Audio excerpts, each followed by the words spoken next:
Hi friends, welcome back to another episode of Generation Tech. My name is Alan. Star Wars is a franchise full of epic battles, heroic deeds, and valiant charges into the breach, but also has a dark side. Wherever there is war, closely following behind is death, destruction, and one-sided massacres. As a matter of fact, Star Wars probably has the worst massacres in any Disney franchise since Bambi's mother got caught in that revenge killing. Did you know that in America, deer kill around 200 people a year and cause over $1 billion worth of damage? That makes them the deadliest animal in the country, more dangerous than bears, sharks, bears that have teamed up with sharks to be more amphibious. So don't feel bad for Bambi. There's a good chance he might grow up to be a murderer. Anyways, back to Star Wars. Because the franchise takes place in an entire galaxy, oftentimes the massacres are also galactic-sized, which is why today we're going to talk to you guys about the 10 worst massacres in Star Wars history. Our first massacre is a bit tame compared to the other ones, but nonetheless important. A few years before the Battle of Yavin 4, the Emperor started carrying out several small pacification campaigns across the galaxy as dissidents began growing amongst the populace. Sometimes these campaigns got a little out of hand. Sometimes the commanders were a little overzealous. Sometimes the commander just happened to be Wilhuff Tarkin. We're going to see him a lot on this list. A large group of Gorman citizens were protesting against imperial taxation and blockading a landing pad at a spaceport. Tarkin, who was just a captain at the time, happened to be in system and decided to confront the activists with his warship. The protesters lost when Tarkin landed his ship directly on their heads. The good news is that not many protesters escaped with minor injuries. The bad news was that the majority of them died. This was a pretty big miscalculation by Tarkin. It was incidents like this that would cause Imperial citizens to join the rebellion. Shortly after the massacre, Mon Mothma went into hiding and began taking a much more active role in the alliance to restore the Republic. The inhabitants of Tanul village were quite strange. Most of them were Luddites and members of the Church of the Force. They believed that the Jedi would one day return and bring light with them. Not really sure what that means. The villagers were the only people on the entire planet of Jakku that voluntarily chose to live there. One day when a First Order patrol of 80 stormtroopers came to visit their village, the villagers for some reason began opening fire on them.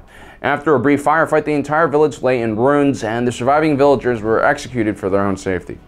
To this day, no one really knows why the villagers opened fire on the peaceful stormtroopers, but it did force the stormtroopers to fire their weapons in anger. For many of them, that was the first time they ever did that. They also used flamethrowers to incinerate people, but that's a whole nother thing. For individuals like FN-2187, it was a rude awakening to what life as a stormtrooper could be like. His experiences that night would eventually lead him to defect to the Resistance.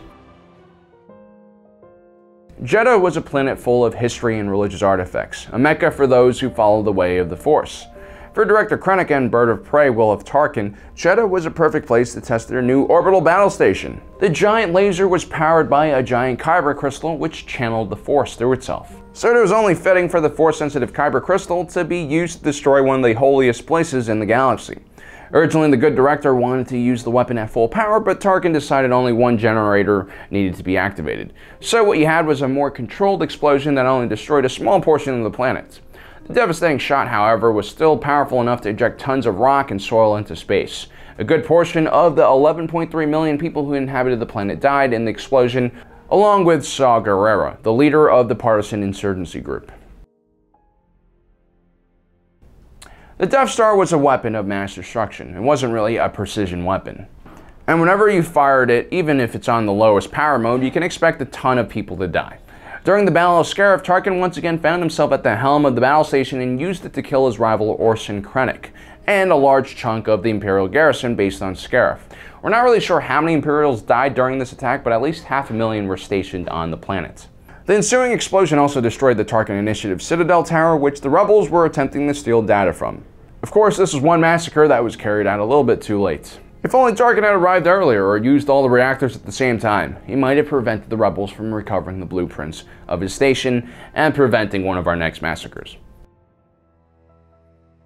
The First Order remained in hiding for over 3 decades in the unknown region. The majority of their military power was concentrated in a large mobile fleet, but they did have at least one planetary military base. Well, actually, the planet was the base itself. This was Starkiller Base. Although we don't have numbers about how many people were stationed on Starkiller, I imagine the number to be at least a few million. Upon finding out about its existence, the Resistance launched an attack on the base.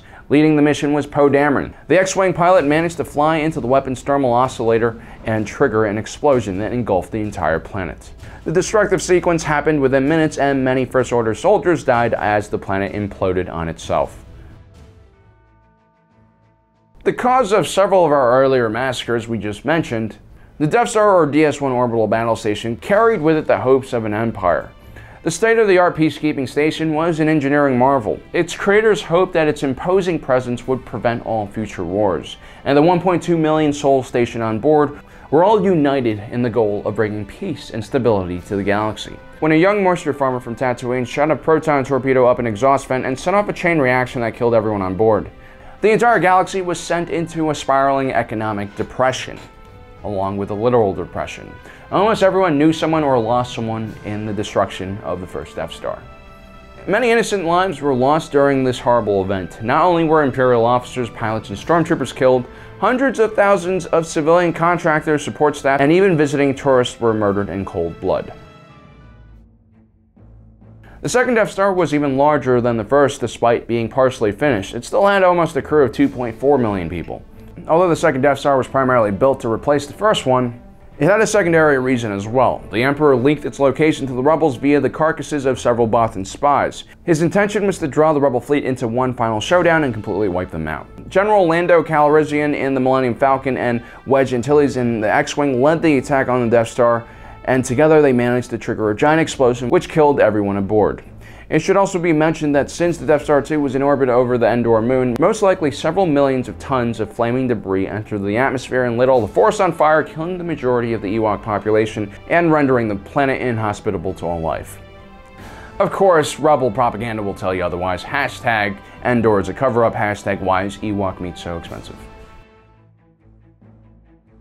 Coruscant was the heart of the Empire. It pumped blood through the galaxy and made sure the system didn't die. Alderaan was the soul of the galaxy, which, depending on what you believe in, might make Alderaan the most useless planet or the most important one.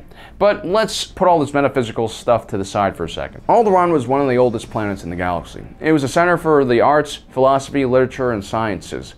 The planet was pacifist in nature, and its people volunteered their time and resources to help the needy across the galaxy. But despite its peaceful image, Alderaan also had a darker side. The rebellion was actually stocking a large amount of weapons on the planet's surface. Sometime before the Battle of Yavin, a large rebellion cell was also founded on the planet that was led by none other than the great Bail Organa, Viceroy of Alderaan. Despite his good intentions, Organa had committed treason and doomed his entire planet of 2 billion people to death by a giant space laser. To this day, the Alderaanian diaspora is a stark reminder of what happens when you cross the Emperor. It seems like most tragedies on our list are somehow related to the Death Star, and number 9 is no different. The construction of the first Death Star began during the Clone Wars as a top-secret separatist project. Once news of the superweapon reached the Republic, Palpatine urged his own government to develop a similar weapon. Shortly after the defeat of the Confederacy of Independent Systems, the Death Star project was transferred into Republic hands, and the defeated Geonosians were quickly drafted as workers.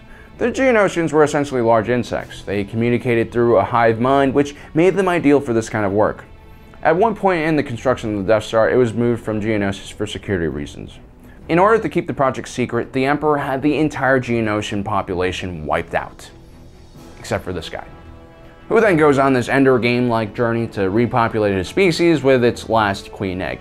Now granted, Geonosians are insects and definitely not as precious as a human being, but there were at least 100 billion Geonosians on Geonosis before they were wiped out. That makes it the largest massacre ever carried out by a Death Star. It's kind of ironic because it hadn't even been built yet. The First Order certainly knew how to outdo its predecessor. Instead of building a giant battle station, they made an entire planet a battle station. Instead of destroying a planet, they destroyed an entire system. The destruction of the Hosnian system was perhaps one of the most devastating attacks in the history of Star Wars. Within minutes, the worlds of Cortilius, Ratio, Hosnian, Cardota, and Hosnian Prime were all wiped out, along with tens of billions of sentient beings and the majority of the New Republic government. It was such a heinous act of destruction that I'm sure even Tarkin and Emperor Palpatine would have been taken back by it. But you can't really argue with the results. Within hours, the Republic had crumbled, and the remaining senators fled home with what remaining forces were available, and basically waited for the First Order to come and conquer them. War comes hand in hand with massacres. You can't have a heroic charge without an enemy to skewer. And if we're being completely unbiased, Luke Skywalker is just as much of a killer as will have Tarkin. Death doesn't really distinguish between Rebel and Imperial. It just counts each sentient being as one mark on its list. So remember, the next time you cheer on some Rebel making a trench run or some Stormtrooper executing some dissidents, death is rarely good, especially when it's humans versus humans.